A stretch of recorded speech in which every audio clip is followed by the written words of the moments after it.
ನಿಕಟಪೂರ್ವ ಜಿಲ್ಲಾಧ್ಯಕ್ಷರು ಕನ್ನಡ ಸಾಹಿತ್ಯ ಪರಿಷತ್ ವಿಜಯಪುರ ಇವರಲ್ಲಿಯೂ ಉದ್ಘಾಟಿಸಿ ಕಾರ್ಯಕ್ರಮವನ್ನು ಚಾಲನೆ ನೀಡಿರ್ತಕ್ಕಂತಹ ಘನವೆತ್ತ ಮಾನ್ಯ ಶಾಸಕರಾದ ಶ್ರೀಯುತ ಅಶೋಕ್ ಮನ್ಗುಳಿ ಸಾಹೇಬರವರಲ್ಲಿಯೂ ಫೋಟೋ ಪೂಜೆಯನ್ನ ನೆರವೇರಿಸಿದ ಸಿಂದಗಿಯ ಮಾಜಿ ಶಾಸಕರಾದ ರಮೇಶ್ ಹುಸ್ನು ಸರ್ ಅವರಲ್ಲಿಯೂ ಹಮ್ಮ ಪೂಜಾರಿ ಅವರ ಬದುಕು ಹಾಗೂ ಬರಹದ ಬಗ್ಗೆ ವಿಶೇಷ ಉಪನ್ಯಾಸವನ್ನು ನೀಡಲಿರುವ ಮುಳಬಾಡದ ಹಿರಿಯ ಸಾಹಿತಿಗಳಾದ ಶ್ರೀಯುತ ಪದ್ದು ಸಿದ್ದಾಪುರ ಗುರುಜಿ ಅವರಲ್ಲಿಯೂ ಹಾಗೂ ವೇದಿಕೆ ಮೇಲೆ ಗೌರವ ಉಪಸ್ಥಿತಿ ವಹಿಸಿರುವ ಶ್ರೀಯುತ ಶಾಂತು ಹಿರೇಮಠ ಅವರಲ್ಲಿಯೂ ಮಹಾಂತೇಶ್ ಯಡ್ರಾಮಿ ಕ್ಷೇತ್ರ ಶಿಕ್ಷಣಾಧಿಕಾರಿಗಳಲ್ಲಿಯೂ ಎಆರ್ ಹೆಕ್ಕಡದೊಡ್ಡಿ ಅವರಲ್ಲಿಯೂ ಡಾಕ್ಟರ್ ರವಿ ಗೋಲಾ ಅವರಲ್ಲಿಯೂ ಶ್ರೀ ಎಎಂ ಮುಂಡೇವಾಡಿ ಅವರಲ್ಲಿಯೂ ಚಂದ್ರಕಾಂತ್ ಸಿಂಗೆ ಸಂತೋಷ್ ಪಾಟೀಲ್ ದವಾಲ್ ಸಾಹೇಬ್ ರಾಜು ತಾಳಿಕೋಟಿ ಅವರ ಪರವಾಗಿ ರಾಜು ತಾಳಿಕೋಟಿ ಅವರು ಧರ್ಮಪತ್ನಿಯವರಾಗಿದ್ದಾರೆ ಅವರಲ್ಲಿಯೂ ಶ್ರೀಮತಿ ಶಿಲ್ಪಾ ಪತ್ತಾರ್ ಕವಯತ್ರಿ ಅವರಲ್ಲಿಯೂ ಹಾಗೂ ವಿಶೇಷವಾಗಿ ಇಡೀ ಕಾರ್ಯಕ್ರಮದ ಜವಾಬ್ದಾರಿಯನ್ನು ಹೊತ್ತುಕೊಂಡಿರುವ ಕನ್ನಡ ಸಾಹಿತ್ಯ ಗೆಳೆಯರ ಬಳಗ ಸಿಂದಗಿಯ ಅಧ್ಯಕ್ಷರಾದ ಶ್ರೀಯುತ ರಾಜಶೇಖರ್ ಕೂಚ್ವಾಳ್ ಅವರಲ್ಲಿಯೂ ಹಾಗೂ ಪದಾಧಿಕಾರಿಗಳೆಲ್ಲರಲ್ಲಿಯೂ ಕೂಡ ಒಂದು ಜೋರಾದ ಚಪ್ಪಾಳೆ ಮೂಲಕ ಅಭಿನಂದನೆಗಳನ್ನು ಸಲ್ಲಿಸಬೇಕಾಗ್ತದೆ.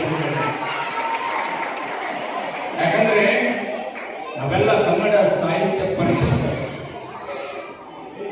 ಹಾಗೂ ಕನ್ನಡ ಸಾಹಿತ್ಯ ಪರ ಚಟುವಟಿಕೆಗಳನ್ನು ಮಾಡ್ತಾ ಮುಂದುವರಿರ್ತಕ್ಕಂಥ ನಾವುಗಳು ಕನ್ನಡ ನಾಡ ಗೀತೆಯ ಅಂಗೀಕಾರದ 100ರ ಸಂಭ್ರಮದಲ್ಲಿದ್ದೇವೆ. 100ರ ಸಂಭ್ರಮದಲ್ಲಿದ್ದೇವೆ. ಅದಕ್ಕಾಗಿ ಇಡೀ ನಾಡಗೀತೆಗೆ ಒಂದು ಜೋರಾದ ಚಪ್ಪಾಳೆಯನ್ನು ತಟ್ಟಬೇಕಾಗುತ್ತೆ. ಯಾಕಂದ್ರೆ ಉದಯವಾಗಲಿ ನಮ್ಮ ಚಲುವ ಕನ್ನಡ ನಾಡು, ಹಾಡಿ ಹೊಗಳಿದ ಹುಡುಗಿಗಳ ಆಶಯದಿಂದ ಕನ್ನಡ ನಾಡು ಉದಯವಾಯಿತು.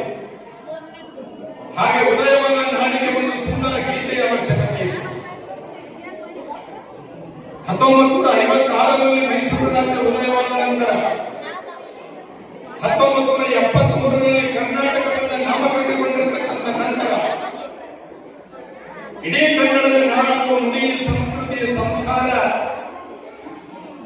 ಕನ್ನಡ ಭೂಮಿಯ ಐಶ್ವರ್ಯದ ಸೊಬಗನ್ನು ಸಾರತಕ್ಕಂಥ ಒಂದು ಗೀತೆ ಅವಶ್ಯಕತೆ ಇದ್ದಾಗ ಎಲ್ಲರ ಕನ್ನಡದ ಮುನ್ನಡೆಗೆ ಬಂದಿರತಕ್ಕಂಥದ್ದು ರಾಷ್ಟ್ರಕವಿ ಹಾಗೂ ಜ್ಞಾನಪೀಠ ಪ್ರಶಸ್ತಿ ವಿಜೇತರಾಗಿರುವ ಕುವೆಂಪು ಅವರ ಗೀತೆ. ಭಾರತಾಂಬೆಯ ಹೆಮ್ಮೆಯ ಮಗಳಾಗಿ ಹುಟ್ಟಿದ ಕನ್ನಡ ಮಾತೆಗೆ ಗೌರವವನ್ನು ಸಲ್ಲಿಸತಕ್ಕಂತಹ, ಕನ್ನಡ ನಾಡು ನುಡಿ ಸೊಬಗನ್ನು ಸಾರತಕ್ಕಂತಹ ಒಂದು ಗೀತೆ ನಮ್ಮ ನಾಡಗೀತೆಯಾಗಿ ಅಂಗೀಕಾರಗೊಂಡಿರ್ತಕ್ಕಂಥದ್ದನ್ನು ನಾವಿಲ್ಲಿ ಗಮನಿಸಬೇಕಾಗ್ತದೆ. ಬಂಧುಗಳೇ, ನಾವಿಲ್ಲಿ ಗಮನಿಸಬೇಕಾಗ್ತದೆ. ಯಾಕೆಂದರೆ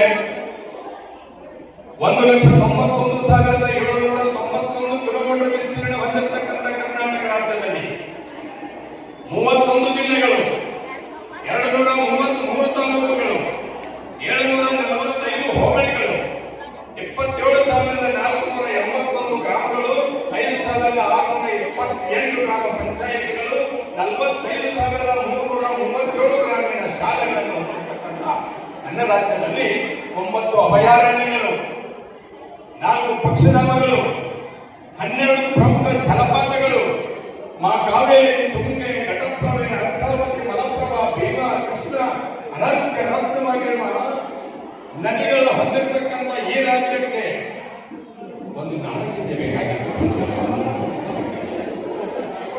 ಯಾಕಂದರೆ ಇಡೀ ಭಾರತ ದೇಶಕ್ಕೆ ಹೆಮ್ಮೆಯ ತ್ರಿವರ್ಣಧ್ವಜವಾದ ಭಾರತದ ರಾಷ್ಟ್ರಧ್ವಜವನ್ನು ಕೊಟ್ಟ ಕೊಡುಗೆ ಯಾರಿಗಾಗಲಿದ್ರೆ ಅದು ನನ್ನ ಕರ್ನಾಟಕಕ್ಕೆ ಇದೆ ಎಂದರೆ ಅದು ನಮ್ಮ ಕರ್ನಾಟಕಕ್ಕೆ ಇದೆ. ಯಾಕಂದ್ರೆ ಧಾರವಾಡದ